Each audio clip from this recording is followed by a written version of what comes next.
बिस्मिल्लाहिर्रहमानिर्रहीम अस्सलामु अलैकुम रहमतुल्लाह। फ़ौजी अदालतों के मुतालिक जो इमरान खान का बड़ा ही क्लियर स्टांस था, आज इसको पाकिस्तान की आला तरीन अदालत के अंदर माना जा रहा है।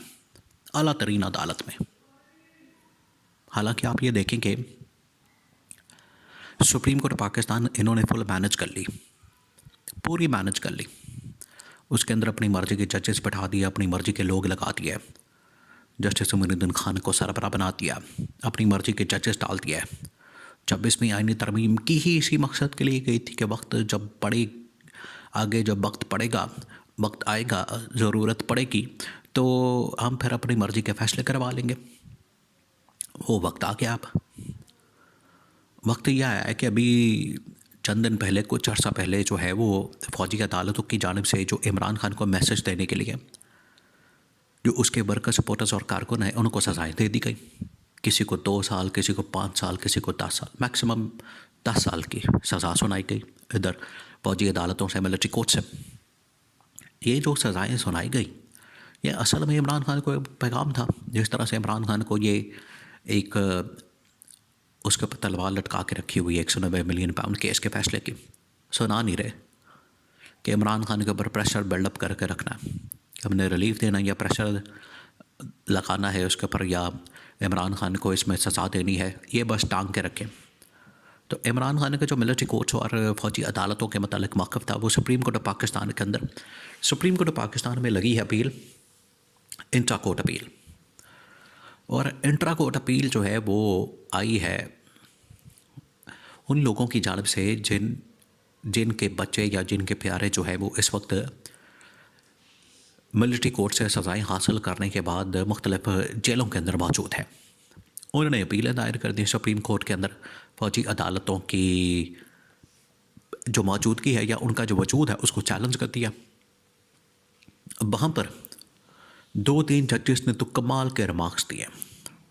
उनकी जानिब से जो रिमार्क्स सामने आए हैं उससे ऐसा लगता है कि यहाँ से फ़ैसला रिवर्स हो सकता है और जो फ़ौजी अदालतें हैं वो फ़ैसले उड़ सकते हैं जो फ़ौजी अदालतों ने दिए हैं।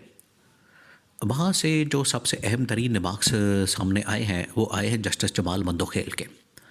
अब जस्टिस जमाल मंदोखेल जो कि बड़े ज़बरदस्त किस्म के जज हैं और इस आईनी बेंच के अंदर मौजूद है जहाँ पर ये केस की समाअत हो रही है फ़ौजी अदालतों के, उन्होंने अब बड़ा अहम तरीन नुक्ता उठाया, बड़ा अहम तरीन। उन्होंने कहा कि ये फ़ौजी अदालतें किस तरीके से काम कर रही हैं। यहाँ पर क्या मुल्क में कोई अदालत मौजूद नहीं है?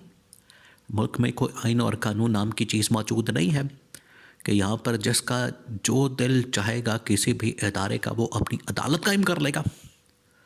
आज अगर एग्जेक्टिव के ख़िलाफ़ कोई मामला होता है तो एग्जेक्टिव उसमें ख़ुद ब खुद विक्टिम भी बन जाती है, मुद्दई भी बन जाती है, जज भी बन जाती है, सज़ाएँ भी सुना देती है, वकील भी बन जाती है और बाद में अपनी जेलें बना के वहाँ पर एग्जीक्यूशन शुरू भी हो जाती है, सज़ाएँ भी दे दी जाती हैं।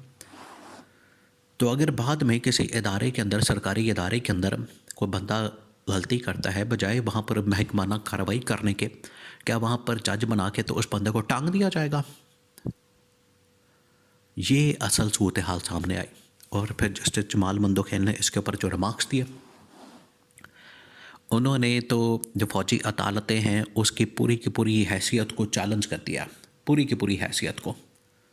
अब इससे 2 नतीजे निकल रहे हैं और पूरे पाकिस्तान के अंदर इस बारे में बात हो रही है। वो 2 नतीजे ये है कि यहाँ पर जो फ़ौजी अदालतों का केस चल रहा है, यहाँ से वाकई वो फ़ैसला आ सकता है। इमरान खान तो देखिए कई अरसे से ये बात कर रहा है कि फ़ौजी अदालतों का तो वजूद ही नहीं होना चाहिए।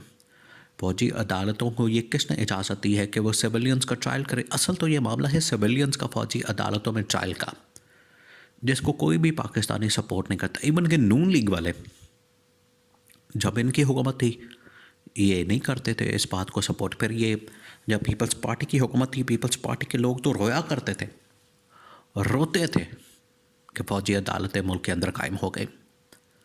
और आज दोनों मिल के, नून लीग और पीपल्स पार्टी दोनों मिल के, क्योंकि अब मामला आ गया इमरान खान और PTI का, तो इस वजह से इनके मफाद में है, फ़ायदे में है, इंटरेस्ट में है।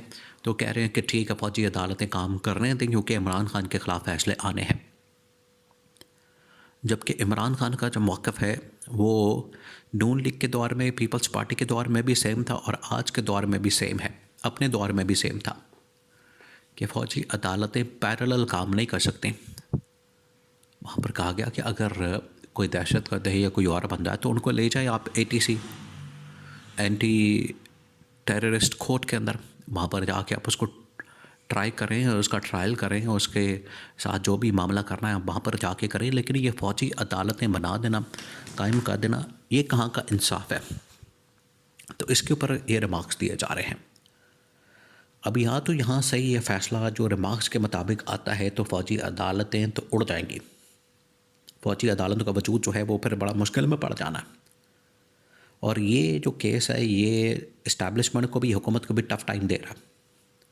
लेकिन अगर ये सिर्फ रिमार्क्स की हद तक बातें और टिक्स बनाना और ख़बरें बनाना और सोशल मीडिया के अंदर रहना, ये उस मकसद की हद तक किया जा रहा है तो फिर कोई फ़ायदा नहीं।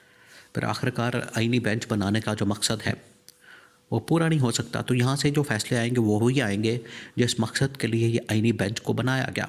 वो बनाया गया था कि वक्त पड़ने पर, ज़रूरत पड़ने पर यहाँ से अपने हक़ में फ़ैसले आ जाएंगे और वो आज फ़ौजी अदालतों के मामले के ऊपर फ़ैसले चाहते हैं। तो यहाँ पर ये दो नताइज इससे बरामद हो सकते हैं। लेकिन इमरान खान के ऊपर जो इस वक्त मामला है वो लटका के रखा जा रहा है ताकि इमरान खान को किसी तरह से अंडर प्रेशर किया जाए, इमरान खान के ऊपर प्रेशर डाल के रखा जाए कि अगर इमरान खान के साथ हमारे मुज़ाकरात, डायलॉग या बैकडोर चैनल के ऊपर जो सारी बातचीत कामयाब नहीं होती तो हम कम से कम एक टूल के तौर पर इस्तेमाल कर सकें, एक हथियार के तौर पर एक मैसेज हम कन्वेस कर सकें कि हम फिर आपकी लीडरशिप, पार्टी और कारकुन वर्ग, सपोर्टर और इंक्लूडिंग यू, बशमूल आपके, सबको टांग देंगे। क्योंकि इमरान खान का भी तो मामला आखिरकार फ़ौजी अदालतों के अंदर चलाने के हवाले से सिग्नल तो आया हुआ है फ़ौजी इस्टेब्लिशमेंट की जानिब से। तो ये है असल मकसद, इसके पीछे जो कहानी है वो ये है। तो सुप्रीम कोर्ट के अंदर से रिमार्क्स तो बड़े ज़बरदस्त आए, ख़बरें बन गई, हेडलाइंस बन गई हैं, हेडलाइंस बन गई हैं, हेडलाइनों के तौर पर अब आ रही है ये ख़बर। लेकिन अगर फ़ैसला वही आता है इनके हक़ में और यहाँ पर मिट्टी डाल दी जाती है, इंसाफ का कत्ल कर दिया जाता है, तो वो फिर मकसद पूरा हो जाएगा जिस मकसद के लिए 26वीं आईनी तरमीम करके सुप्रीम कोर्ट को लूला लंगड़ा किया गया था, वो आखिरकार पूरा हो जाएगा।